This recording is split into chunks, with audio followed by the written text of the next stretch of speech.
I'm XO. And I've realized I focus so much on the project and the Discord that I have been ignoring my other media. My last video was about the wiki that we have, so this time let's talk about the actual retro-exo website. We come to the website here. It is retro-exo.com, and you will see a replica of my first computer, the AT&T 6300. I like this particular picture because while it was not the computer I had, see, mine did not have this sticker on it.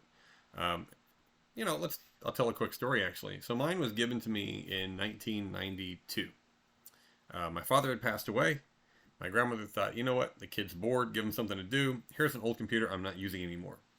If I remember correctly, the computer came out in 1985. And so while that is only a 7-year difference, that is an eternity at that time period. The computer was an 8088, which is an 8086 with a math coprocessor, if I remember correctly. It had a 20 megabyte hard drive. And by the time you took into account DOS and the other stuff that was on there, I had about 10 megabytes open to me. There was no sound card. It used a PC speaker. There was no mouse. The mouse was a 9-pin that would have plugged into the back of the keyboard. I never found one that was compatible with it. And the computer screen was monochromatic CGA green screen. So there was 4 shades of green, black background. That's the reason I'm sitting here today. I would not have Exodus or done any of these other things if I was not given a DOS computer at that age that I then had to try to make useful. Why do I not have that computer anymore? In 2003, at the time I was living at home still. I was going to college and at my mom's house, and I woke up to the fire alarms going off and the house was burning down. I ran out the door in my boxers because I was sleeping, and I thought, crap, the animals are still inside, so I ran back in, got the dogs out. I ran and threw a chair. The fire was in my mom's bedroom, started from the back side of the house. That's where the cats were, so I grabbed the chair and broke the window with it because the cats were hiding under the bed and wouldn't come out. When I broke the window, that let the smoke out, and there was a big rush of oxygen going out. The cats then took off through the window and jumped through, and they got out. They were safe. I ran out. And then I go, crap, I have chinchillas in a cage. So I ran back in and got the chinchilla cages and carried them out. And then I went, crap, I forgot my laptop, and I needed my laptop. I did all my schoolwork on it. So I ran back in and I got the laptop and I got out. And then I went, crap, I need pants. So I ran back in and I got a pair of pants. And I came out. When all was said and done, the AT&T computer had completely melted around the desk. And that's impressive considering the lower part of the case was metal. So that part didn't melt, but all the plastic trim around the front, the plastic around the computer monitor, it had just melted around the whole desk. The CD case stacked next to it had melted down. There was a 32-inch CRT television sitting on my mom's dresser she had. That thing had melted down to the point that we had to crack the plastic to open the drawers in the dresser to get stuff out later after the fire had been put out. Anyway, little aside there, my favorite old computer is this guy here. One day I will track one down that works, but in the meantime, I'm better off spending that money on missing games for the pack. We come in here, you click on the computer to get in the website, and you see this. Now, this has confused some people sometimes. We have a little blinking cursor down here, so people come in and start typing and nothing happens.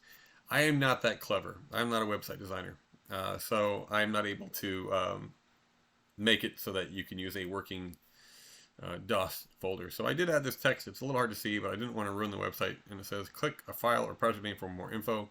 This is just a bunch of images, and you can click on Exodus to go to the Exodus page.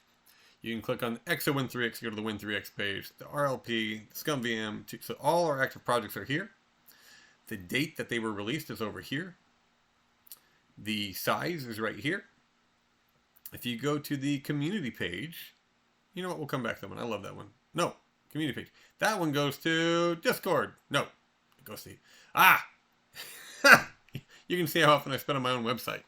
So this guy here is designed to look a little bit like an old bulletin board system. You know, welcome back. You've connected at 2400 baud. Welcome to Exodus. This is actually a cool little ASCII art that I found a website you could upload to, and it made ASCII art for you. Gotta have the rainbow text that was so common back then. News will take you to the Discord.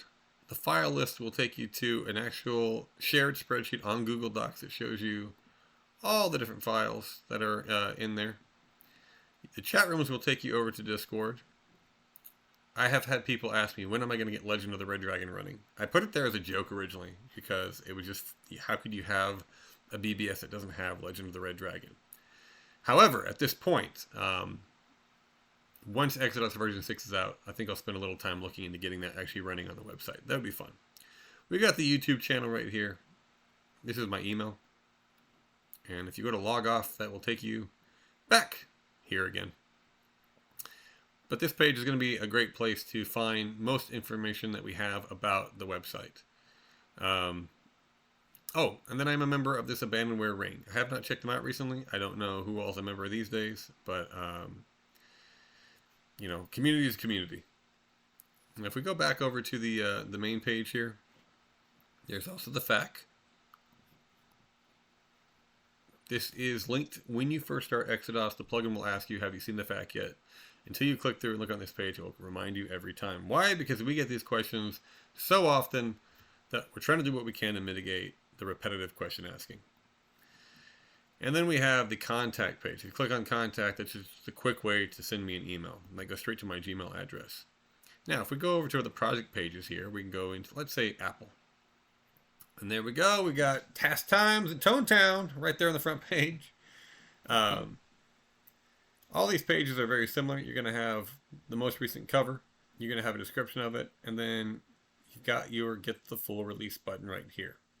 We do have a project donations page on each page. If you donate, where does that money go? It goes into an account that is specifically for acquiring missing software. In this case, unarchived software. Another way to support us, though, is to go to the store and buy physical copies, other limited items. Now, when I say that, do I sell games? I do not sell games. The physical copies are a printed box, a printed manual, a printed catalog. There's a registration card that I sign, so it's half registration card, half like thank you. There's all kinds of goodies that are in the box, but there are no games in the box. Why? Because I do not own these games. I am not trying to make a profit off of other people's work. I am not trying to steal from the pockets of the people that have made these games. And even though the games that you can buy these days online are not going back to the original developer, it is not my intention to prevent people from buying games legitimately. That said, specifically with something like the Apple IIGS project, good luck finding any legitimate place to buy an Apple IIGS game. I bet if you look, there's probably one or two on Steam. And that's probably it. So, this isn't about... we have a store. I've seen a lot of criticism online saying, I can't believe Exo's monetizing or making money off of his preservation project. That's disingenuous. And the reality of it is, preservation is expensive. I'm not counting my time here. I had put 10,000 hours into this before I started my Discord, and I've easily put another 10,000 into it after. Those 20,000 hours are my donation to the project. I don't expect to be compensated for those things, for those hours. Now, I have spent over $13,000 of my own money purchasing hardware and software. And when I say hardware, I mean like a CryoFlux. I didn't go buy myself computers and then say, well, this is for the project. These are image dumping things. But I'd say only like maybe 500 of it's hardware. The rest of that is software. I can go to my eBay and I can pull up my invoices and I can see how much software I have purchased over the past 15 years for all these projects. And it gets expensive, especially when you have people selling old software thinking that it's super rare and no one wants it. It's just because it's the only copy out there. Someone says, oh, well, fine. If you want it, it's $50. Now, I'm frugal. If a game shows up for $100 and we don't have it, I don't buy it. I look at it this way. If it's my own money, I'm going to spend it wisely. If people are donating to me, I have to spend it double wisely. So, all that to say, if you donate or buy from the store, then that money goes towards the Exo projects. We're going to back up here and look at ScumVM now. ScumVM project.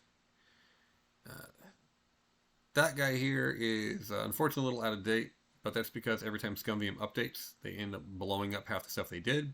So every time we have to do a new release, we have to test all the games over again.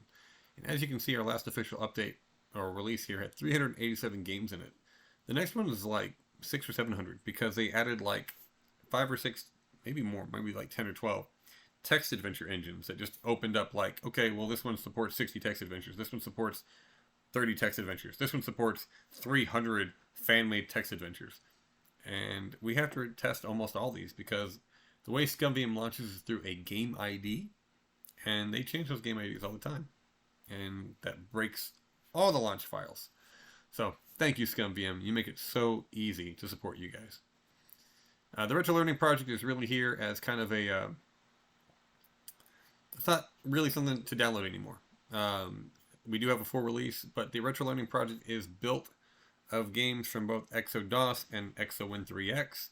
If you were to just download those packs, because this is like from version 4 ExoDOS and version 1 ExoWin3X. There is currently a version 5 ExoDOS with 6 coming soon, and there's a version 2 Win3X with a 3 as my next project after that. If you download and merge the Win3X and DOS packs into each other, you will find a playlist called the RLP, the Retro Learning Pack, and it is all these games in this pack, but being played through the new launchers, bug fixed much better. So I would recommend merging those packs to get access to these games rather than downloading this by itself at this point. There's the Win3X version 2 download waiting there, but the best page here is going to be ExoDOS. Now here's our version 5 page. Part of the version 6 release will be updating this whole page with new graphics. The new cover will come in, new background. We have a fun little, down here, you can spin the box and you can see if you were to buy the physical edition, that's what the back looks like, that's what the sides look like. There is a top and a bottom on the official one, but I don't know how to... I found this plugin called 3D Big Box and had to build this whole thing out. I am not a programmer, so I was proud of myself when I did it. I don't know how to make it show the top and the bottom, and I don't think it's that important. So, you got the box down here, project donations, and then, oh, at the bottom you do have a CD ... In DOS, that means go back. So that is the back button if you want to get to the last page you were at. I should probably explain that. If you type on this page, nothing happens. Just to be clear, that is a animated GIF down there. And yes, it's GIF, not GIF. Don't even start with that crap with me. It's a graphics interchange. Graphics is a hard G, okay? Back on the page over here, you do have a link to the manual, and then we have a Linux patch. The Linux patch for version 6 will be out shortly after the version 6 release, not with it. And that has to do with the fact that Perik, our resident Linux converter, has to do a lot of work to make the Linux patch work. So there will be a lot of, as he's working on that, once he's done, we will get that posted over here. We will have a new new feature once we release it. And of course you have the full release and the light release. And the light release that's big this time. The old one was 52 gigabytes. The new light release is only 5 gigabytes. So while 5 gigabytes still sounds like a lot, when you're browsing 7,600 games and you have box scans and images, gameplay images and game title images for all those games, you know, at that point we're talking, I think it's around 40,000 images plus the metadata. It's actually fairly small for all that information. That is an overall view of the Retro Exo website. Thank you for looking at it with me. Take care.